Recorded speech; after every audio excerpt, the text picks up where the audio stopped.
বন্ধুরা কেমন আছো? আরে বন্ধুরা কেমন আছো? সবাই ভালো আছো? সবাই ভালো আছো? সবাইকে শুভ সকাল। সবাই শুভ সকাল। আমি সকাল সকাল আমি সকাল কতগুলো ডিম নিয়ে আইছি। আমি কাজে করে ডিম নিয়েছি। তোমরা কি ডিম ছুলতে পারো? তোমরা কি ডিম তুলতে পারো? না পারলে আমার কাছ থেকে শিখে নাও।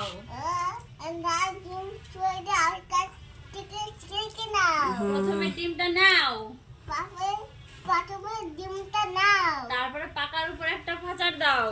তারপর পাশের উপরে একটা পাতায় দাও। ডিমটা ফেটে যাবে।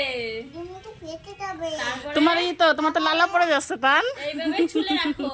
হ্যাঁ এই তো তারপরে? ডিমগুলো সব ছুলে নিল তান। বলো এই মাকে তো মার গুড কাছে বয়, দেবে। ডিমগুলো সব ছুলে নিল। বাহ, এইভাবে ডিম ফাটাতে হয় তান। ডিম এইভাবে ফাটাতে হয়। বাবা কে দেবে? আ, ডিমটা কেমন করে দিলে তুমি? এটা কি ডিম? পোল্ট্রির ডিম? না